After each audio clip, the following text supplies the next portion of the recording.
Hello, welcome back. We are now entering into session 4, that is class 4, week 4. But before we begin the book, we need for you to go in and share.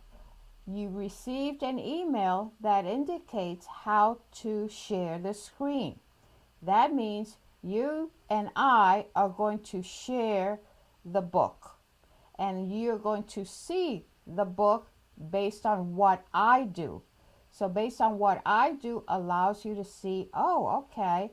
And that gives a lot of advantages in viewing the whole book rather than in little piece work, okay?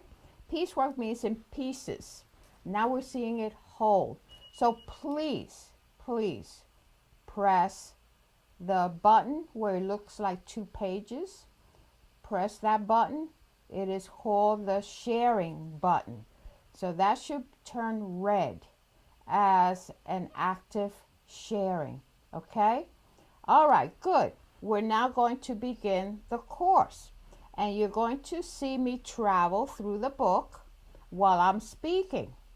You may want to see me at one point or another, but I prefer you look at the screen.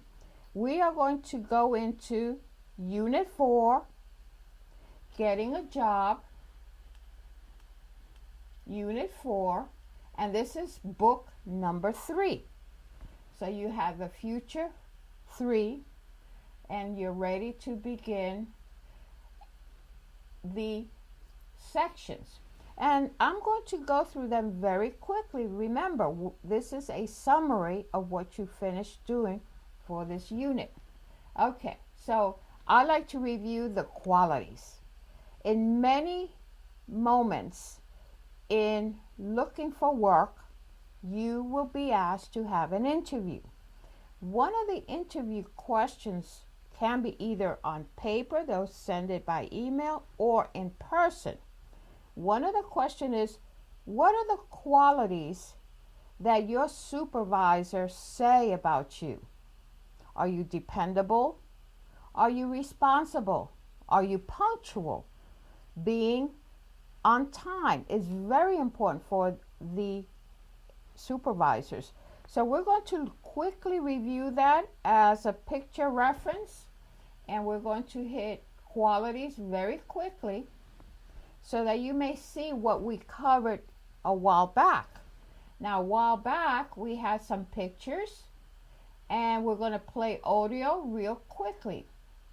So if we have this picture here, dependable.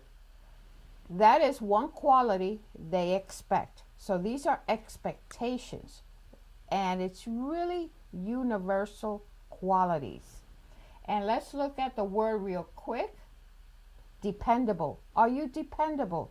Can I trust you to do what you have to do? Now, these are qualities. Again, let's move on quickly. Here's a picture of a gentleman touching boxes. So now, let's see the audio. Efficient. He's very efficient.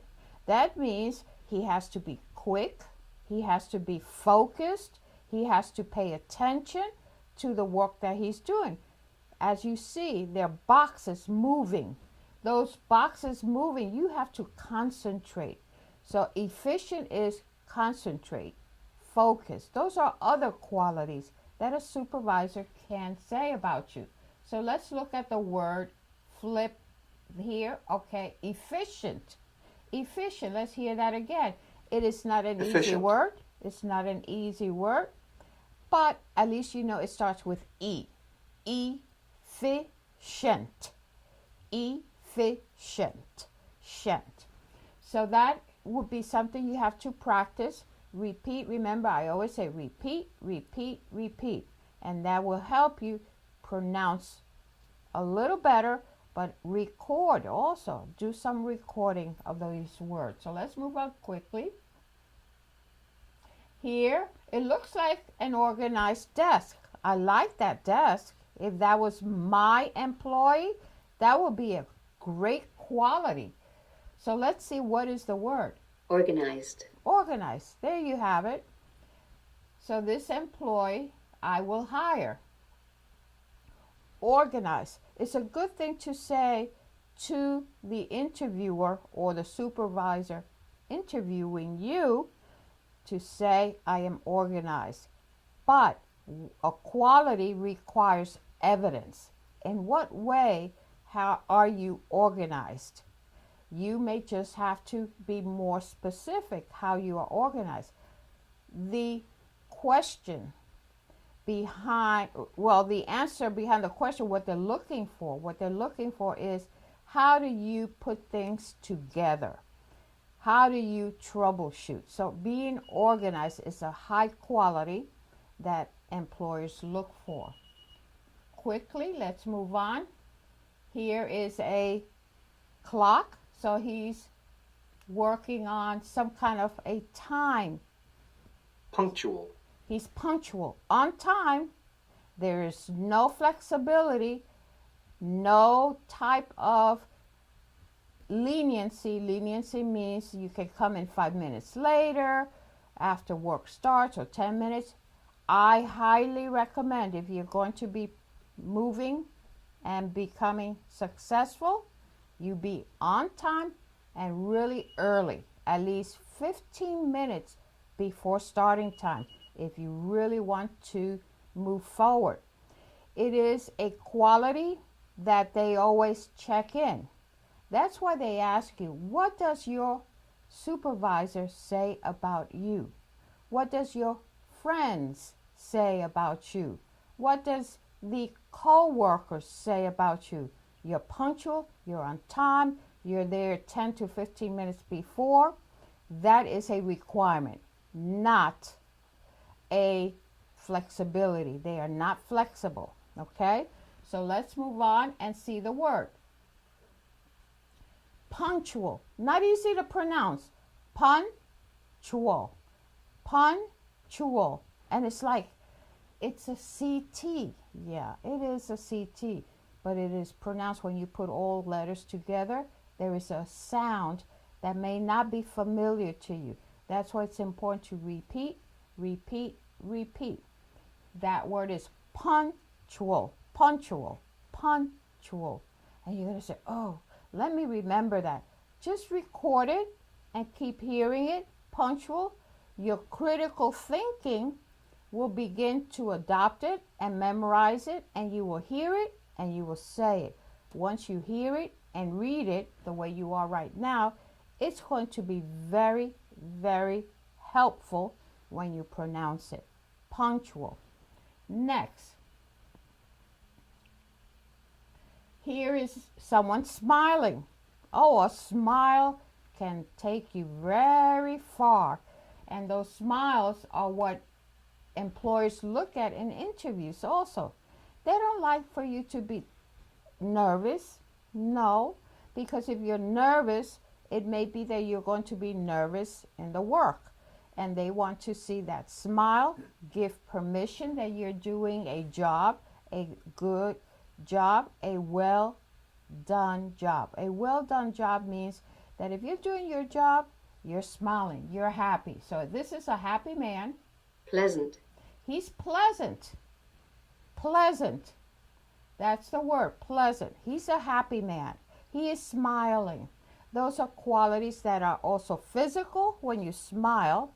And when you're talking, be pleasant. Use positive words. Those are all part of being pleasant. Next is going to be, here are two people working together. Cooperative. Cooperative. That is a high level of quality. What does that mean? That means that you can work with other workers, that you can communicate with other workers. So it's about communicating, also working with them in a respectful way. You are also very careful in how you work with others in your job. You're not in your job to make friends, nor are they considered family. They are all professional and they work together to complete the work. So, Cooperative. cooperative, here's the way. You have two letter O's. Co-operative. Cooperative. Co-operative. Cooperative. So quickly you say the two O's. May be different for you having two O's. Maybe at this point hearing it makes it very clear. When you're listening and hearing it, pronounce it. Cooperative. Cooperative. Let's go to the next. Here are men working outdoors. They are working outdoors. Whether you're working outdoors or indoors, you have to be this way. Hardworking. Hard working. Those are two words combined in one. That's called in grammar compound. Hard working is two words together, not separate.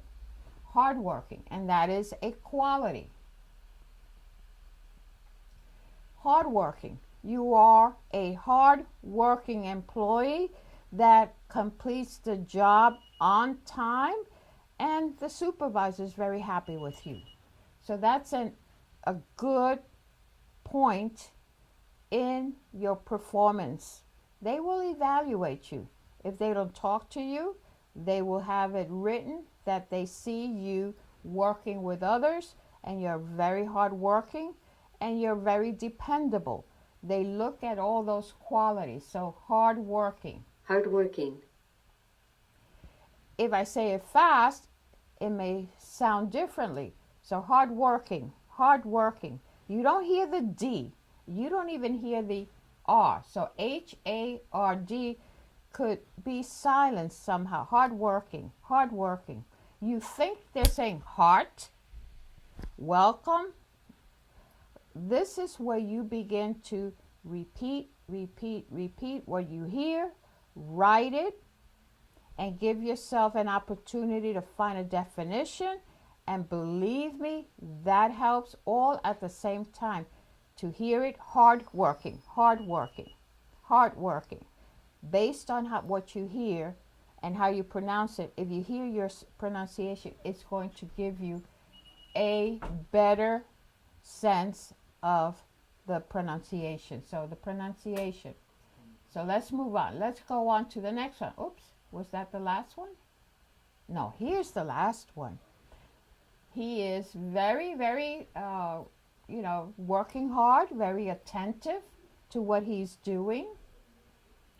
He's doing some kind of a creation, some work. It looks like framing. Let's hear what he is doing. Motivated. Oh, he's motivated. He is looking at what he's doing and he's very happy doing it. So he knows that based on a good job, he gets recognized. So always pay attention in doing a good job so that they can recognize you, or you are happy that you did your best. It is always a good thing to work on doing your best. That's really what this motivated. You like to do something, be on your own, and now you're working and you're happy to do what you're doing.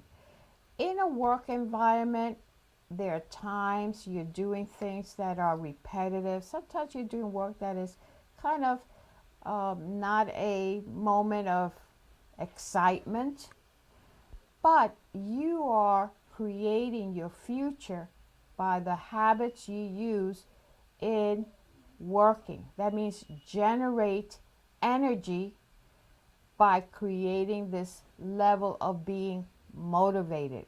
They say, yes, I'm going to do it. Yes, I'm going to finish this job. Yes, even though I don't like it, maybe there's more work than you could handle. You're going to do the best you can. You have to have a happy thinking to create a level of motivation. be motivated. They can see how happy you are, the pleasure it is to do work with you based on how you react. So pretty much that gives you the qualities. But what I would like to show you is on the board.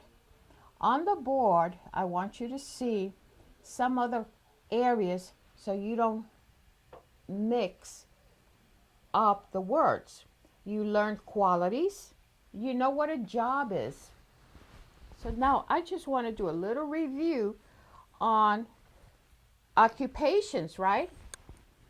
A job is also an occupation. You'll hear that word.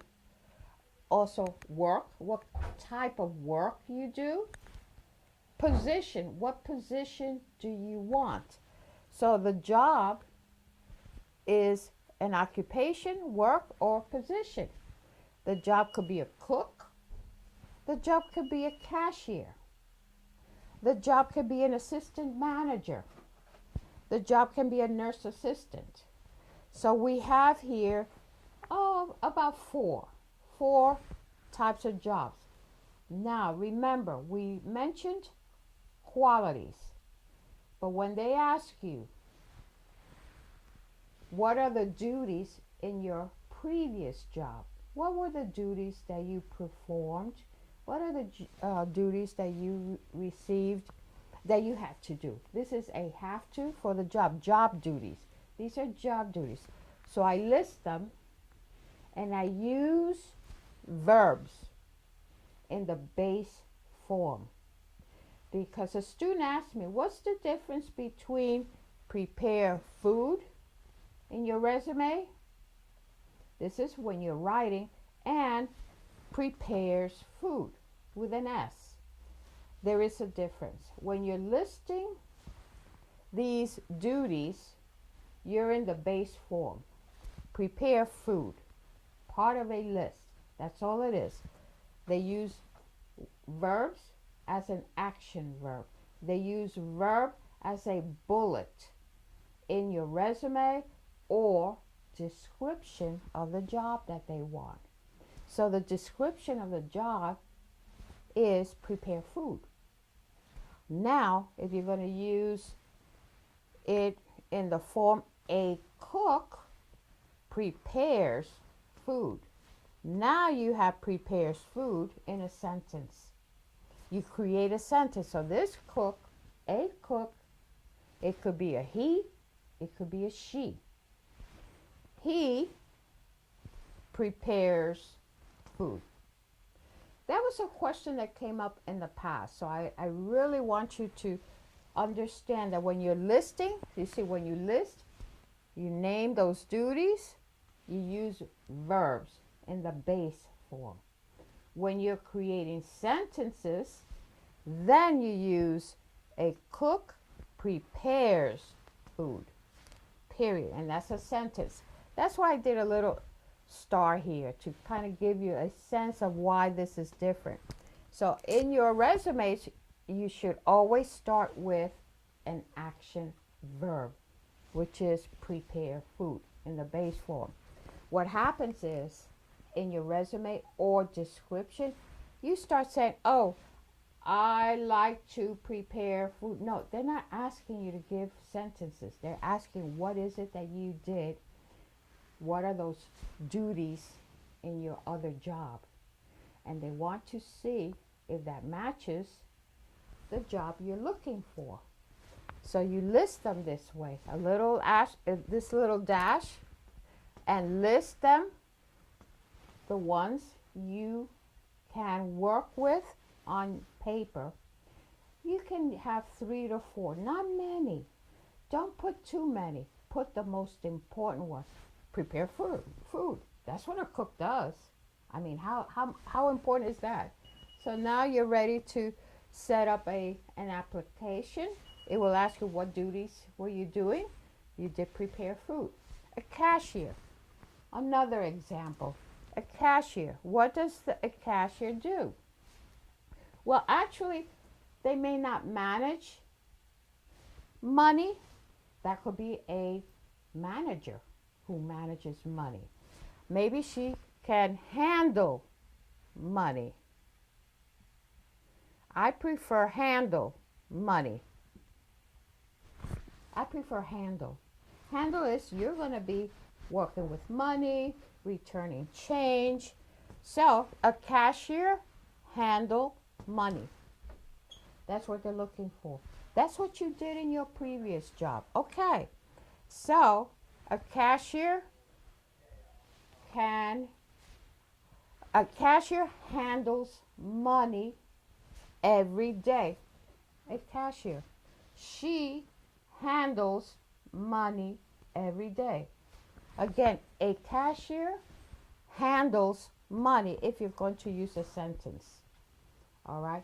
But when you're listing it, general rule, that's a rule, write it down as a base form verb. The verb. Okay. Here's another one. And I'm doing this quickly. There are other occupations, and I'm going to show you where you can go to look at all the kinds of occupations that you're interested in. There could be hundreds. And I'll tell you a little tip in a little bit. Assistant manager. Okay, that means they assist the manager, right? Okay. They have a duty. This person has a duty to supervise employees. So again, that's a duty, a job duty. Supervise employees. A manager also. So this assistant helps to accommodate the manager by reviewing how are the employees doing. Supervise. A nurse assistant. A nurse assistant. Take care of patients. A nurse assistant takes care of patients. Period. That's a sentence. Okay. A nurse assistant takes care. If you're going to say she or he, she takes care of patients. So that turns into a sentence. Okay, so we did a lot of duties. I need for you to understand duties are a little different from skills. So let's move over and look at skills. All right. So a cook, the duties are prepare food, and the skills is measure ingredients. There's a lot of measuring requirements. There's a lot of food organization. So they have to measure ingredients. That is a skill. That is very specific to preparing food. Let's say a cashier. A cashier needs to be very good with fingers by typing in. A secretary, typing in the computer. They have to be good. So a cashier, a secretary will need to type quickly. Learn where the numbers are. Okay? A secretary needs to learn the letters and the numbers. So this can be shared with different positions, different jobs. But a cashier that handles money, a cashier that handles money must use cash register. Must. That means obligation. The word must. Okay? Must use cash register. That is a machine that they have to learn. It's very technical, and I wouldn't know how to use it. I have no idea how to work all these numbers, and everyone says, well, it shows. Yeah, but you better know how to put in the information so that the receipt is correct. So that information is really important. So that's what a cashier, that's one of many skills that they want.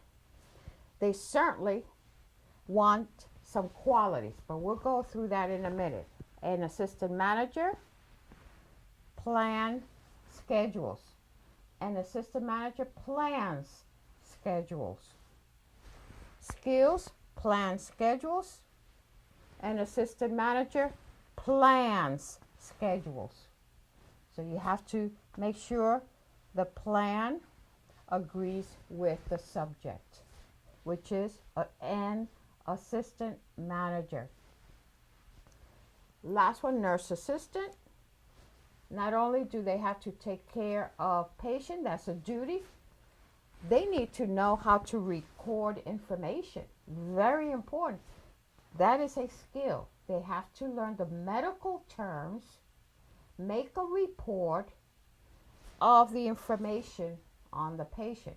So record information is very important, and that is a skill, one of many skills. I'm sure they have to know the machines in taking the blood pressure. They also have to use some other areas like medicine, understanding those medicine to help give the medicine, the food, all of that. So those are many skills, but I only recorded one. So that way you get an understanding. What is the difference between duties, what the job requires, and skills, how you do your job. And these are qualities. And many times they look into being dependable, be hardworking, be responsible, be pleasant, be efficient, and that we went over. These are examples of what qualities are. Because someone said, oh, I said my skill is organized. I said, that's a quality. Organized. That's a quality, not a skill. And then I said, if you are organized, give evidence. Now that's a skill, giving evidence. How do you organize? That is where it will fall under the skills. Then you will understand what the job is looking for. So duties, skills, qualities is something you need to learn. Another area that we're going to cover today real quickly is can. That is having an ability. Can you cook? Can you use a cash register? Can you, and that word is very important in the way that you get interviews. They'll ask you, can you cook? How can you cook? So there's a lot of ways of using the word can as using abilities. So let's go back to the book now. I hope this helps a little bit to understand what those words are and how you're going to see it in resume writing in the book. Now I'm going to take you to the internet. We're going to go to the internet, and all you need to do is go into, I'm going to go so that you can see. Give me a moment. And we're going to go and view something. You're going to love this. Make sure you're ready to write down the address, okay? But here is a website. I hope you can see it. It may be a little small. We have here a screen.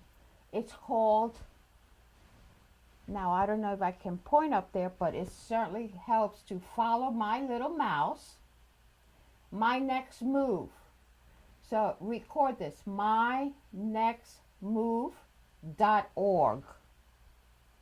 That's a website. The Department of Labor in the United States produces this list of occupations. And if you're interested in looking at what are those occupations, this is one website you need to discover. You will learn what duties are. You will learn what skills are, and you can write it in your application. You can write down the in your application, your resume. You use your resume. These are points of information like duties, skills, qualities, in a job. So you search for jobs. It also has a Spanish version for those who are Spanish, which is a nice area. It is, if you speak Spanish, you can find that. But let me try to bring it bigger. I have expanded the internet, the website that the U.S. Department of Labor has provided for all United States individuals that are working here. It helps you not only define the job by giving you the duties, skills, and qualities, it also helps you to look for those jobs in the city. Now you have to learn how to use this website. Highly recommend it. They have all kinds of programs in this website to help you find the job and description. That description is what you're going to need to be prepared for an interview or an application, okay? Just like I mentioned earlier before, and if you are looking at, for those who are either veterans, okay, we have, let's make,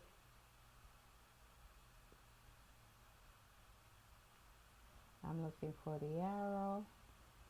It hides on me sometimes.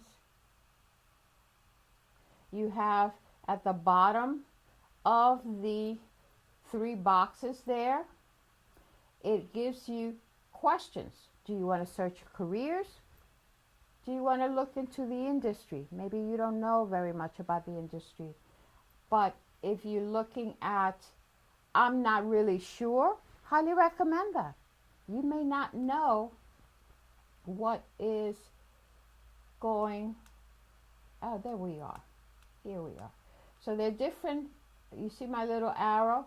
Tell us what you like to do. And they will connect you to the job you should be looking into. There are all kinds. One thing, and this is the tip I was going to say earlier, there are 1,200 careers. Each career has hundreds of jobs. So now, how do you know? How do you know what job to choose? It will go in there and you can look at the related jobs in cashier, the related jobs in any position, and that will give you information about salary. It tells you about salary, what you need to be prepared for. Okay, so it's a great tool. I don't want to go in there right now because I need to finish the session. But for those who are looking into, who are veterans, what is your next move for veterans? You see this? You see my little arrow? Wow, look at that. And if you speak Spanish, there are 900 careers here for you to identify. But remember, if you look at it in Spanish, make sure you take the words from the English version. Don't depend on translation. No, don't do translation. Just identify the job you're looking into. Gives you a lot of information, but should be in English. So you have the first box, which gives you the key. That means if you have a career that you're considering, like maybe cashier. Let's say you cashier here, and then search. Look at all the types of cashiers that you can find all the way down. You see all of that? And then let's say you don't know where you should be. Oh, look, there's fast food cashier, all kinds of pharmacy helpers, all these different areas that require cashiers. But let me hit cashier, which is a bright outlook. Wow, look at this. What is it? Customer service, right? Looking at a little bit of math and science. These are what they do. They handle money, Skills. What are those skills? That's what you need to know. Skills. What about those abilities? Communicate. You need to really do well in English to be able to be a cashier. See, communicate by speaking. You have to listen and understand. And some math, addition, subtraction. Remember, technology will require you to have an understanding on basic math. Then we look at personality. Oh, that looks like qualities to me. Are you cooperative? Look at that. Cooperation. Are you dependable? Look at that. Dependability. Those are personalities they're looking for. Integrity. What is the word integrity? Integrity means being honest. Okay, this word integrity, being honest. Oh, look at this. Self-control. Well, you're not going to be angry in your job. You're not going to be angry at a customer. Okay, so you have to have self-control. You need to manage stress. And especially attention to details. You have to be watching the customer, what they need, and using it to charge them for that attention. And then we have other areas that are pretty basic. Technology is usually basic, but a cash register is important. Then you can explore other areas that are related. What kind of school do you need? High school. If you don't have high school, get a GED. You can get it for free. So that is an option available to all. Whether you are a visiting person, they give you an availability of testing and then checking what areas you need. Many international students come from countries that have finished high school, but those transcripts are not in. They have to be translated. So rather than wait for high school transcripts to be translated, they go in for their GED. GED is quicker than waiting for transcripts from the country. So that will be an option that's available.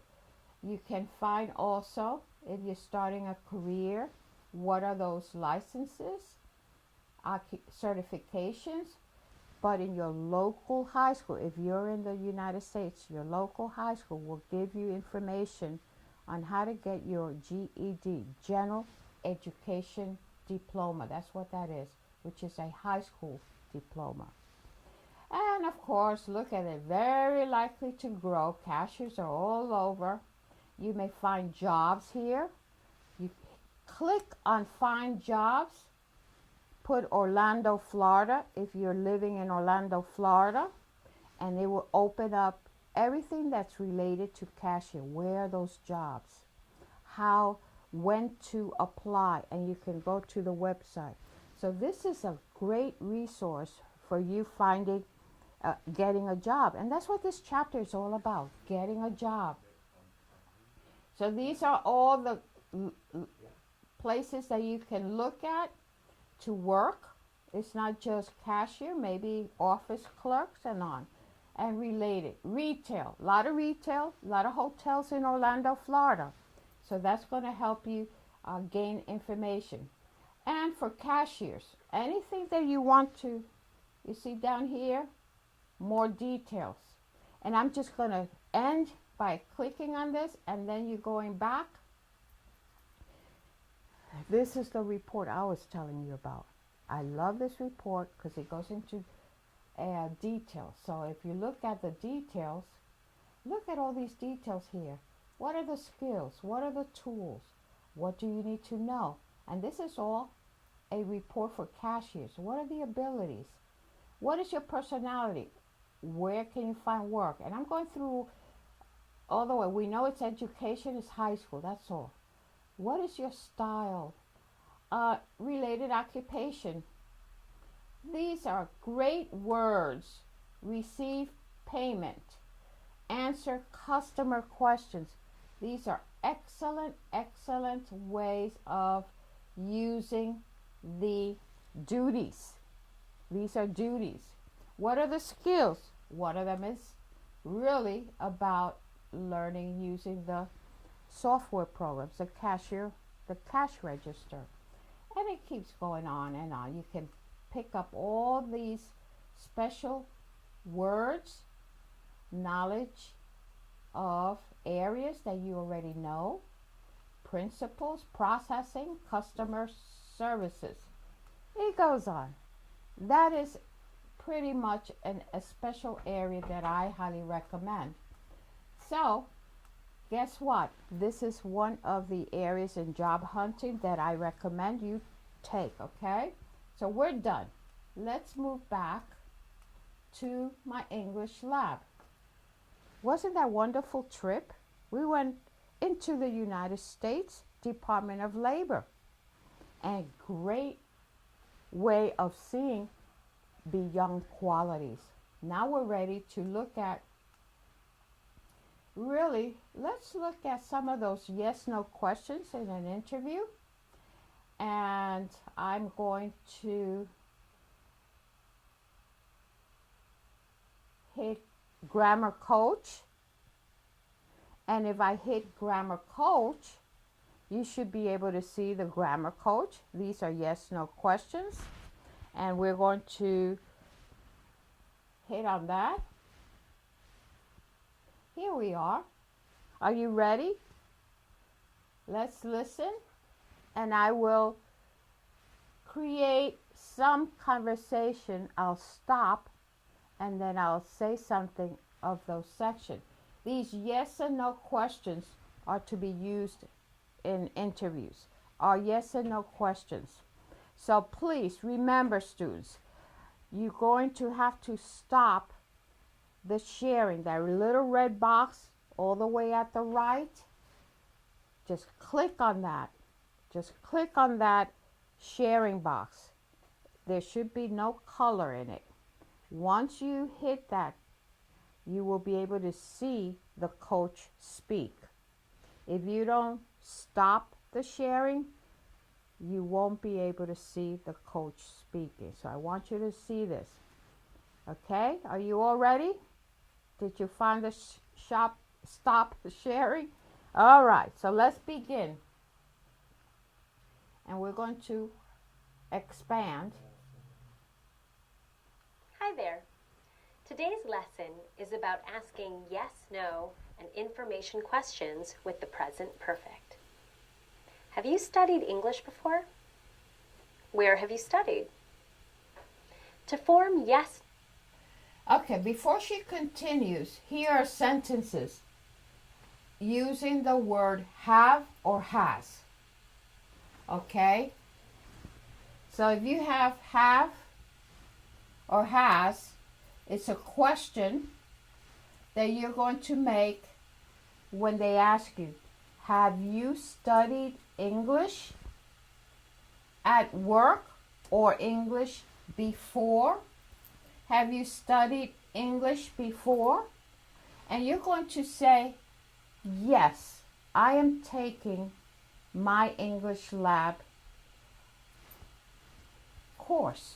That's a program that you have on the internet. Yes, I am taking English classes online. Great, that's a great answer.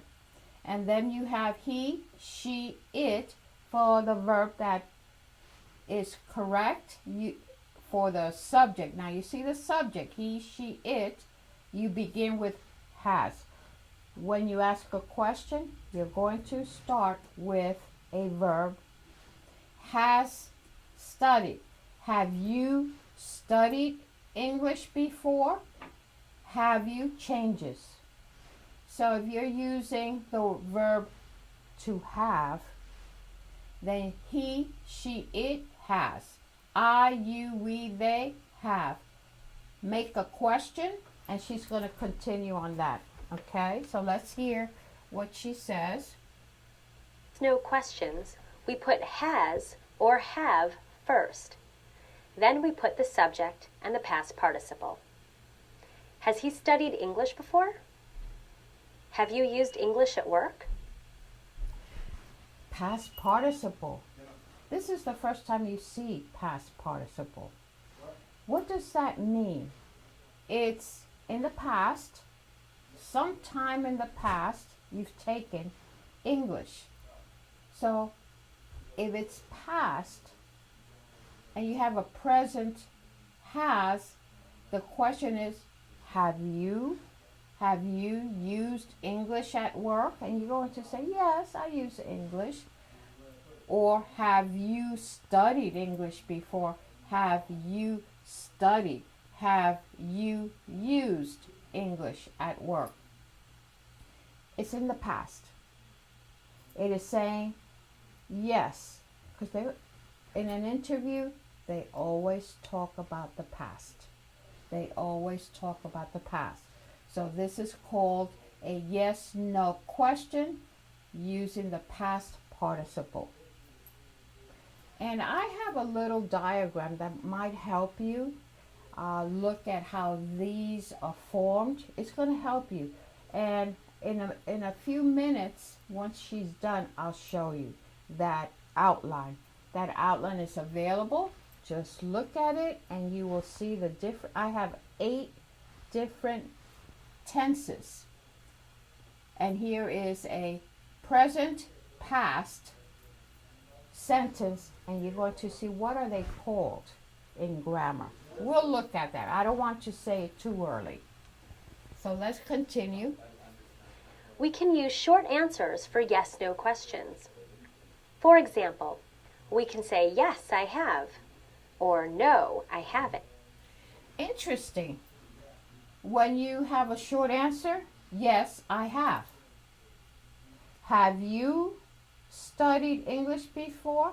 Have starts first in a question.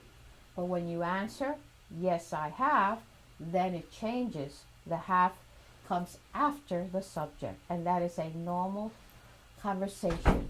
Okay, so we're going to move on and create. With negative short answers, we almost always use contractions.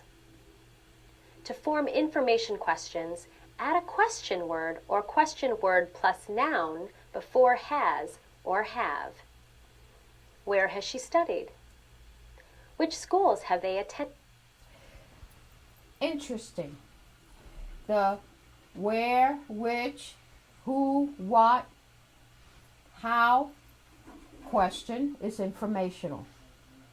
And you've learned that. The who, what, where, when. And then you have the present of have. It's connecting subject. And then you have the past. That means, where have you studied? Oh, I have studied in the United States, or I have studied in South America. So the country could be where they're asking you, where have you studied? Have you studied here? And you could say, yes, I have studied here. I am taking English classes, but in my country, I finished my high school or university. So these are asking you, what did you do in the past? That's all this is about. And let's move on. Ended.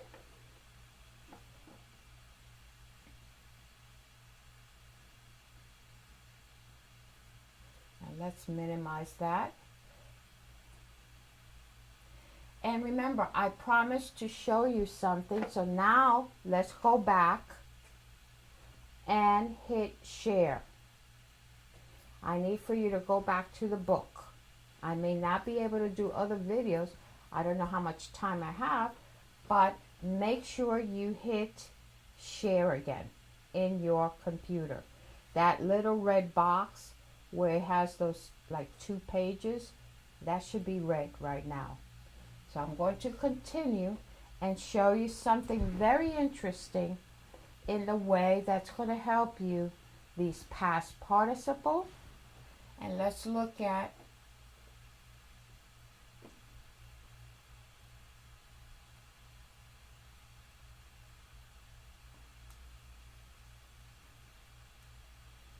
there we go. Couldn't find it.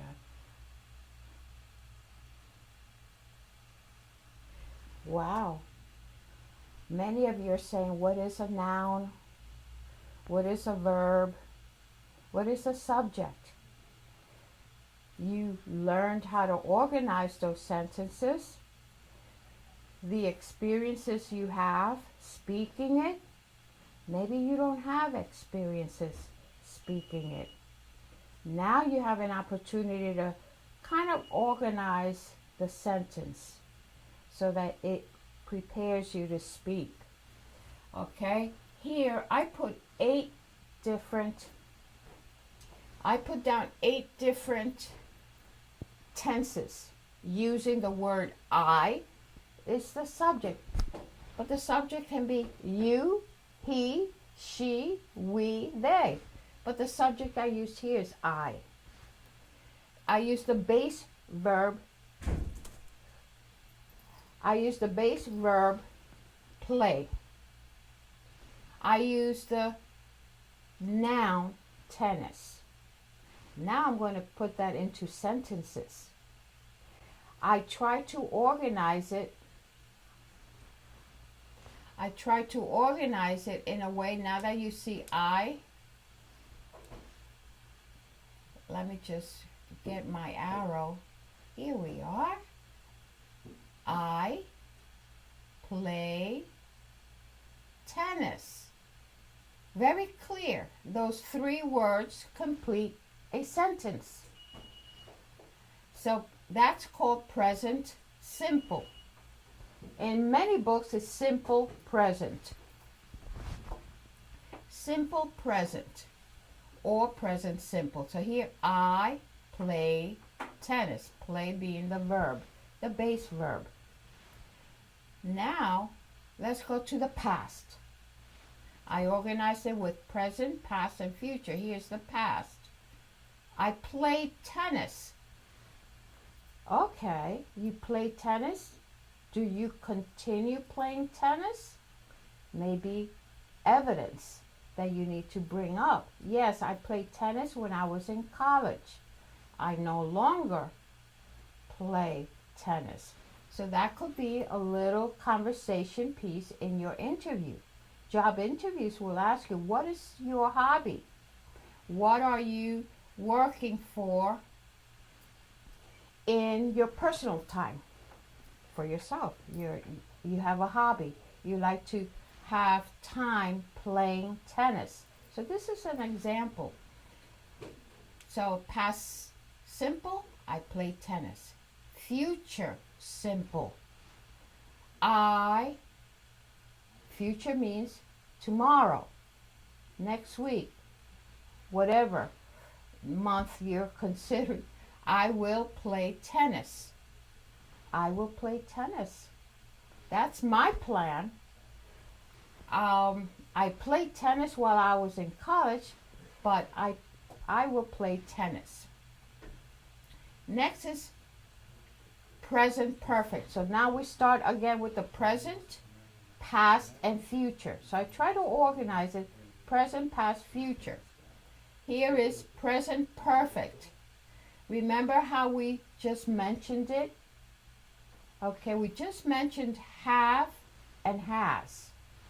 I have played tennis. So here we have played as the past participle. They call this past participle. But the whole grammar, the grammar sentence is present perfect.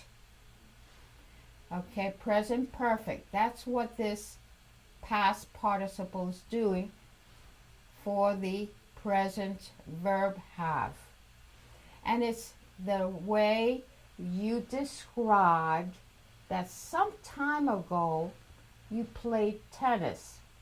Maybe up to now, we don't know. There's no way of knowing when you completed it. I have played. Past perfect. Present perfect is the area we just finished completing. We just finished completing the grammar with yes, no questions, remember?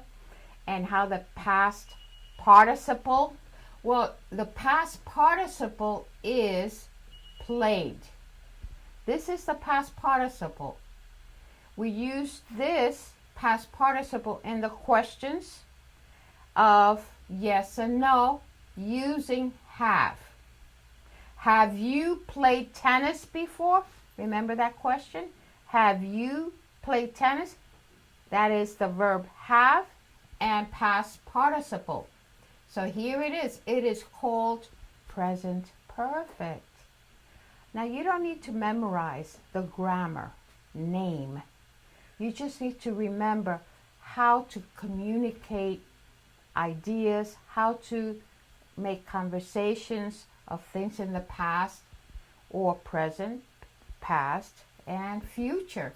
So I kind of organized it in a way that you have present, past, and future sentences, some being now, others in the past.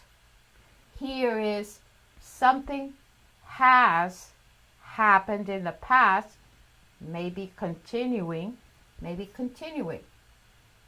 So present perfect. Past perfect.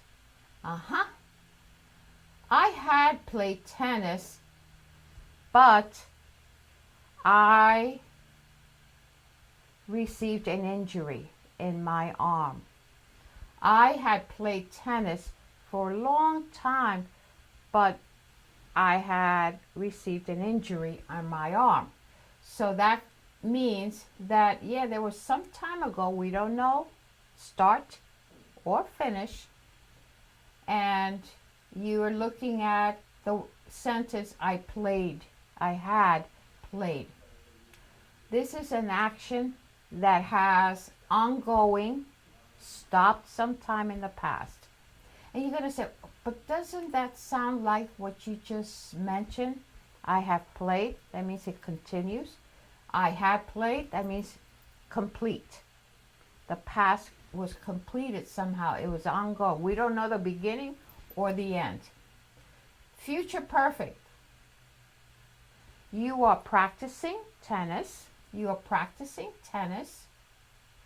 And now, if you're practicing tennis, I will have played tennis once I get better.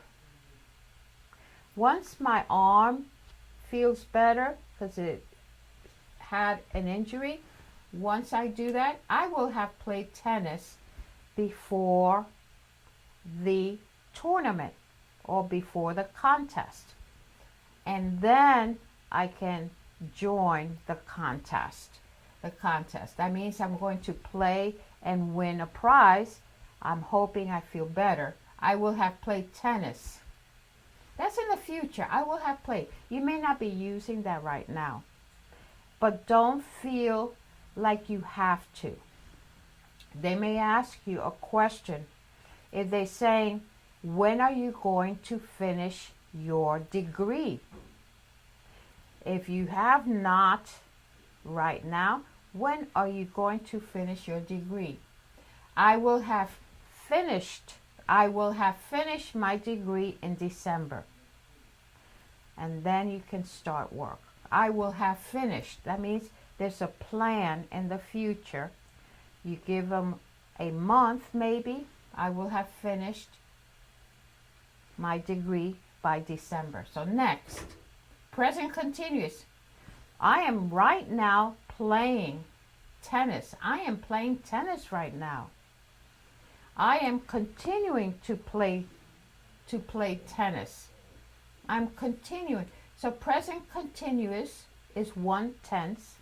Now we go back to the past continuous. I was playing tennis, but I stopped.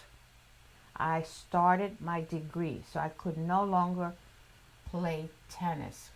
So we really finished this section in a way that allows you to think about the different tenses. They're all tenses. That means past, present, and future. And describing an idea. Is it ongoing? Is it completed? Is it now? So these are some areas that I love for you to fill in every time you start looking at the grammar when you start learning the new versions. Okay, now let's move on to maybe statements. And that's about as much time as I have. But don't worry, I will try to bring that up as I go into the next week, which is we need to be doing week 5 and class 1. So I might describe some of these just like I described this summary, and I did additional information for you. So let's look at present perfect. We just finished looking at the present perfect, right? I have played tennis. So here we go again. It gives us, what I like for you to do is I'm going to show you the coach at this point, and I'm going to have you make sure that you click on the share button, that share button right now, because I'm going to hit this in a second. So I give you a few seconds so that you can hit the share button, which is those 2 pages, the red one on the right side. It's on your right hand all the way down, those 2 little pages, boxes, and that will get you going. All right, so now we're going to do the coach. The coach will give you some information about the present perfect. We just finished doing that, so great. And this will help you see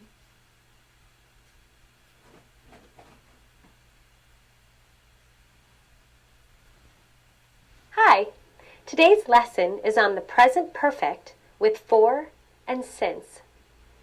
This is my friend Anna. Have I told you about her? We've been good friends for a few years. I've only known her since 2013, but it feels like much longer. We've been good friends for a few years. I've only known her since 2013. We often use the present perfect with the words for and since to show actions that started in the past and are continuing in the present. For and since answer the question, how long? For example, how long has Anna lived in Mexico City? How long has she worked at the language school? We use for with a period of time. I've known Anna for a few years. We've been teachers for 6 years. So the supervisor is going to ask you, how long have you been working at that company? So you're going to answer, I have been working with that company for a few years. So between 4 and you're looking at years, it could be months, it could be weeks, it could be days. So you have different conversation going on when they ask you how long. It's a period of time for so many years. Now this is the structure of using for plus time. Time, a few years, for 6 years. A few years, maybe a couple of years. A couple means 2 years. We just don't know how long you've been in that company. So let's keep seeing the for and the since. Here are other phrases with for. For a long time. For 6 years. For 2 hours. For a week. We use since with a point in time. I've known Anna since 2013. Since means, how long have you known her? Oh, since 2 years ago, since a year ago, since 2013.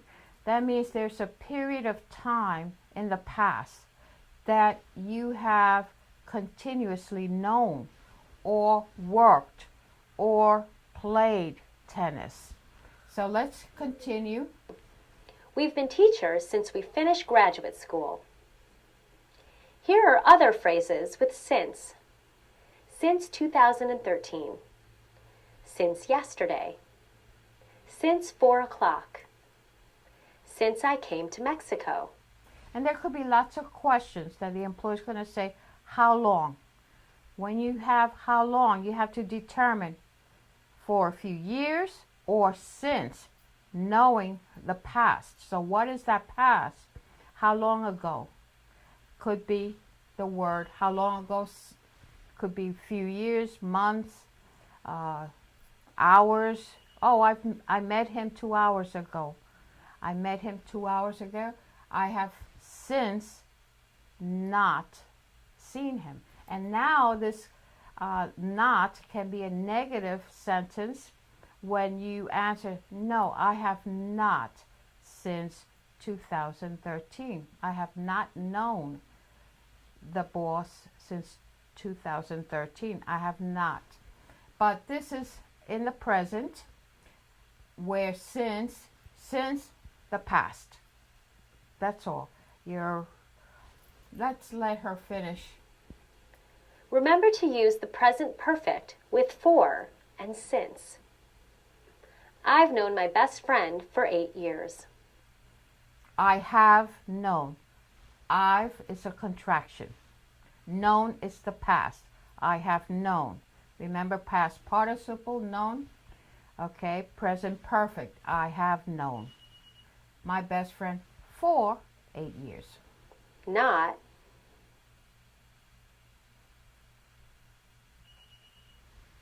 This is a good point to remember. And so we continue to go now and hit that share button. We're going to look at the program, the book, and we're going to go back to the book. I want to look at how it is that we use it, be, adjective, infinitive. That's a lot to. So we're going to go, let's hear the grammar coach. And I will help you to kind of read through the lines, because we could be just a little confused. So let's do the grammar. Remember, to go to the grammar, you're going to have to share again. So press that little red button in the 2 boxes that you see. Press on that so I can show you the grammar coach and help you understand those different ways of using it, be. What you're doing is using it. You hardly hear that in a conversation. It is just as important as I, he, she, you, they. They're just as important. So let's listen.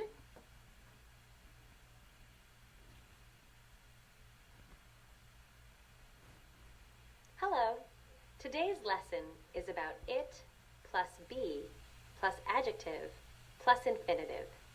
Now this is grammar, okay, vocabulary. That is describing what you're going to do in a sentence. You don't need to memorize the grammar words, but often enough, as you repeat these lessons all over and over, I hear students, oh, the verb should go after the subject. I said, wow, they're learning that. But it's not something you need to memorize. Write it down and then place different sentences underneath, and then you will start adjusting to understanding what those words are. So let's move on to the sentences that you want to use. A new teacher just started at my school. I gave her some advice. I said, it's a good idea to learn your students' names the first day. It wasn't difficult for me to remember my students' names. It isn't easy to find a parking space in the morning. It's really important to arrive early. It was pretty easy for me to make friends here. Everyone is very nice. Look at those sentences. It's a good idea to learn your students' names the first day. It wasn't difficult for me to remember my students' names. It isn't easy to find a parking space in the morning. It's really important to arrive early. It was pretty easy for me to make friends here. Note. Let me go back to that area. It's important to view these sentences and make a memory of where it is really referring to an object or a thing. It's a good idea. It's like a thing or a specific situation. Remember, it is only for things, objects, places, animals. So now you're using it for ideas. It's going to help you to understand that once you use it wasn't difficult, it isn't easy to find. We're going to start looking at pretty much, and this is an important component. We have to use the infinitive after you use the verb. You cannot use the same verb. It's really important to arrive early. It was pretty easy. It was pretty easy. Pretty easy for me to make. To make is important. So there are adjectives. You see the adjective, good idea, difficult, easy, important. Okay, there's several easy here. Those are adjectives. And those adjectives are really describing the infinitive. It is, you would say, well, that's a verb. You should be using adverbs. We already have a verb. It was. It wasn't. So we're going to have to use now these adjectives. Difficult to remember. It's not difficult to remember. It gives a sense of adjective describing that part of the sentence, whether it's to learn, to remember, to find, to arrive, to make, clearly describing that action, to make. Easy to make. To arrive. Important to arrive. You may say, but that sounds like adverbs. That sounds like adjective. This is how you structure adjective that is relating to a verb that has turned into an infinitive. Because you have the verb it is. You have the verb it isn't. You have the verb it wasn't. You have the word it's a. But that's not the object. The object is to learn, to remember. The object is to find. The object is to arrive. The object is to make. Was that hard? Was that easy? Was that important? Was that difficult? Again, the object is remember, well, from the top, to learn, remember, to find, arrive, and make. That's the object of the sentence.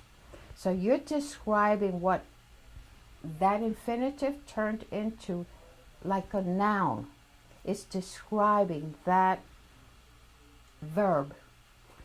Even though it's, when you use adverbs, you use it with the first verb.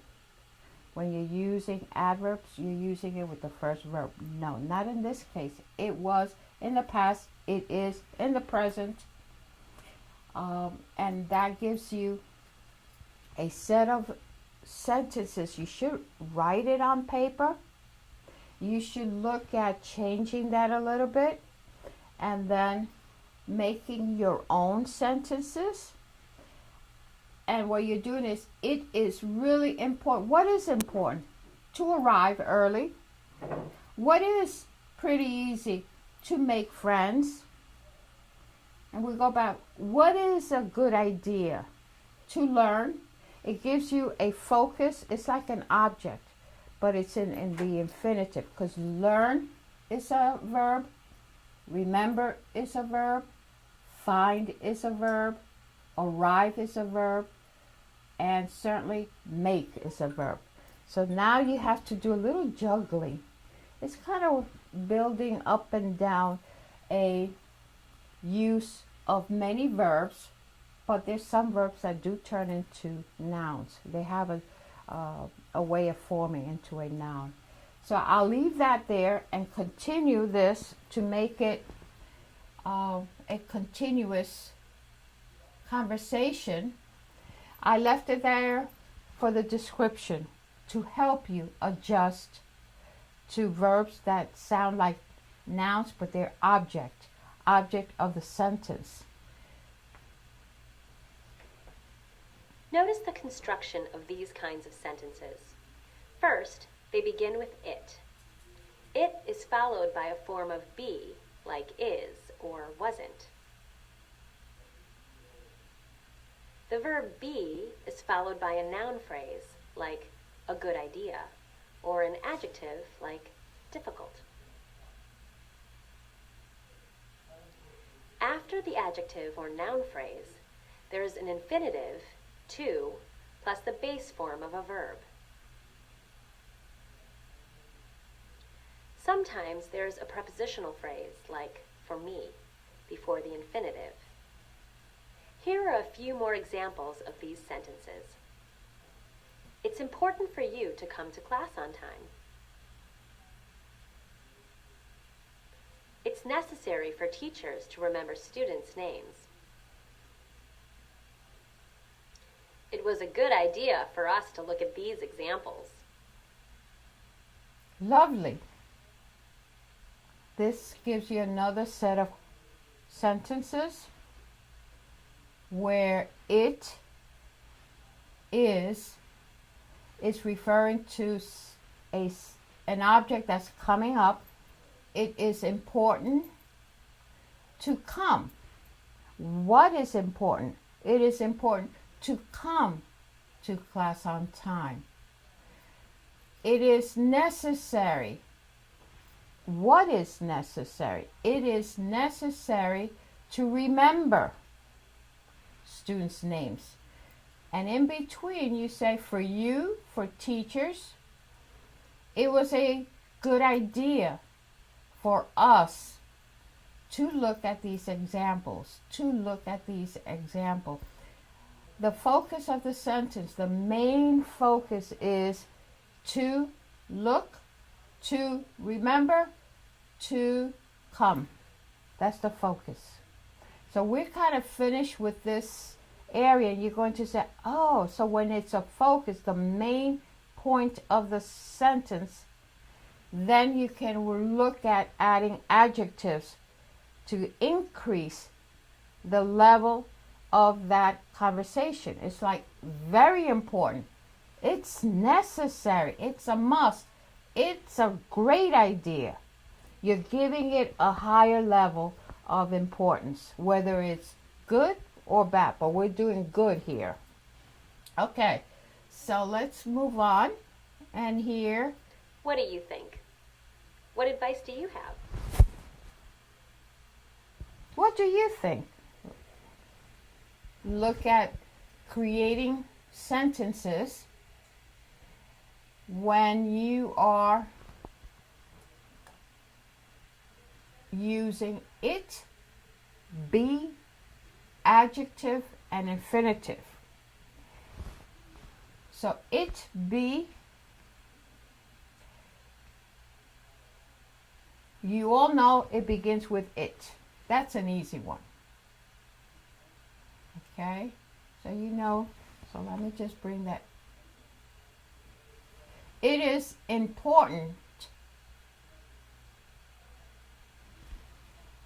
It is important to ask questions when you don't understand. It's all set up for you. Let's look at the light bulb. Let me look at the light bulb. I want you to see that in every sentence you're going to begin with it's, even though I was pulling them back up. It is important for you to know. So here is a section. It is telling you, okay, to be, it is important, which is an adjective. It kind of describes a noun, but the noun, they call it noun phrase. For you, okay, it's a preposition in the sense that it's for you, but the infinitive to know your rights. To know. It's in the base form using to know. So right now we have, let's go in there. Okay, this is only a review. You've done this before, and I wanted to cover it again in order for you to adjust to this new learning. You learned it from one teacher, now you're learning it again to kind of do the repeat, repeat, and repeat. The repeat, repeat, and repeat allows you to start familiarizing. You need to be familiar with the use of sentences, and in this case, how this order is important in relating to what's important. What is a good idea? What is something you have to understand? And you hear that in school. You hear that at work when there's a meeting. I need for my workers to understand. So there's sentences that we are going to build. And we're going to look at now dragging the words. You've done this before. I know you have. You don't have to let me know, but let's repeat. Repeat, repeat, repeat. Only this time it'll be 2 repeats. Just this once. All right. So in the first section, are you all in the removed yourself? You're on share? Okay, as long as you're on share, let's look at, all right, well, what's easy on this one is the capital I, T, and S. So we can bring that down. That should be one word that you use. It is. It is what? Important? Is it good? Is it great? Is it a wonderful way? Is it complete? We're going to find out the rest of the sentence. What is complete? What is important? It is important. Great. But you still need to say it's important. What is important? Well, to understand, well, there's no to here. You have to use an infinitive. You're going to find yourself a little bit confused when to use to understand or to ask. That depends on your conversation. That depends the idea you want to show. What is the idea here? Well, right now we know we have to add to ask. We can't put understand because it doesn't have the word to. To, here again, these are infinitives. You're using the verb and to. It's important to ask. To ask what? You still haven't finished. To ask, okay? To To ask what? Is there a noun anywhere in here? Remember I said you need a noun. To ask what? It's important to ask, questions. That's a noun. That goes after. We all know how to use it's important to ask. That is, it, be, adjective, okay, infinitive. Okay, it's important to ask questions. Okay. All right, well then, we still have some words in here. Ask questions, and we're looking at what do we add after questions. You're saying, oh my, what do I do? It's important to ask questions when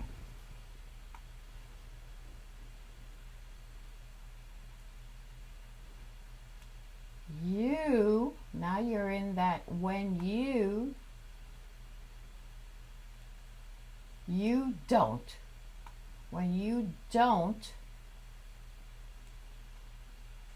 understand. Yeah, I don't understand. Okay, it's important to ask questions when you don't understand. Okay, that helped. That gave us a direction. We have the it, be, adjective. Adjective is really pointing to questions. It is reminding you here the object is questions. You need to ask questions, please. As a teacher, I always say, students, please ask questions. It's important to ask questions so I can help you, so that you can understand. And it's important to ask questions when you don't understand. So here's a regular sentence, affirmative statement, when you don't understand. Maybe you may say, let me do this. Let me try this. Let me try something here. This is another form.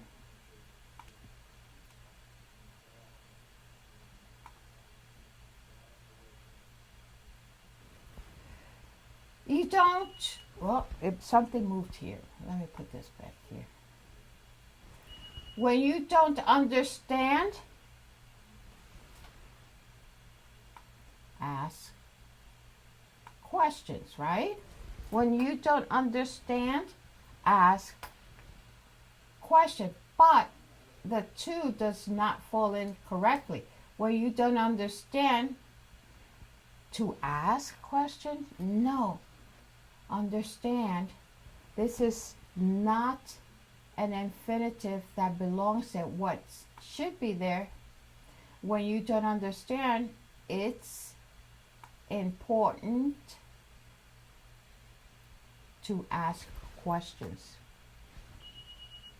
I use it this way. I always say, when you don't understand, it's important to ask questions. You may have to put a little comma in here in between when you don't understand, but I will leave it as is, as another format of an important idea.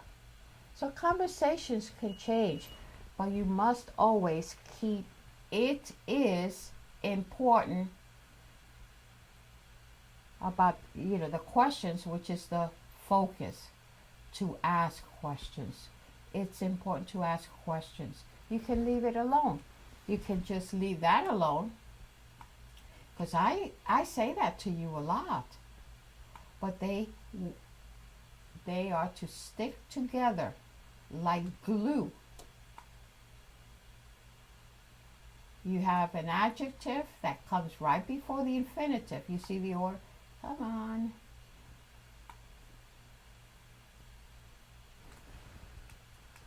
It's important to ask questions. Can be a sentence alone.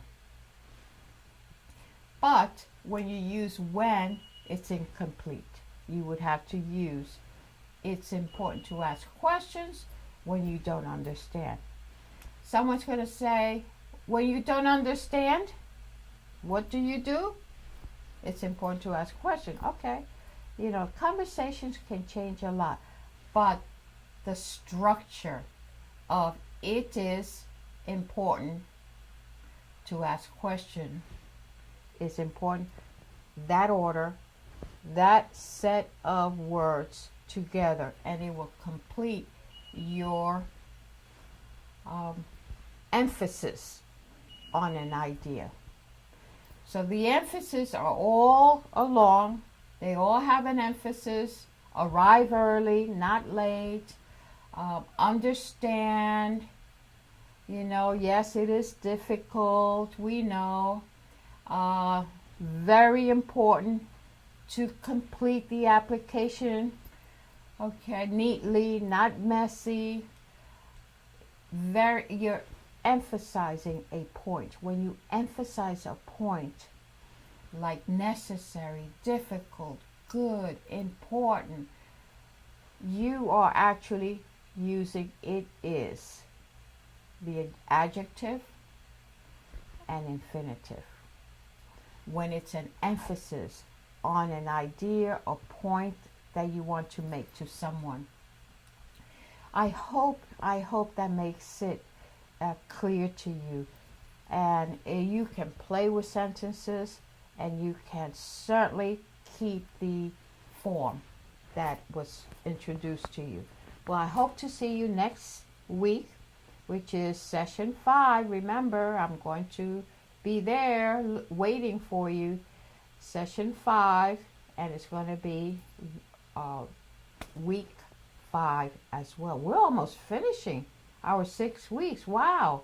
I hope you're having fun, because I am. I'm having fun. I look forward to seeing you next class. Have a great day. Thank you.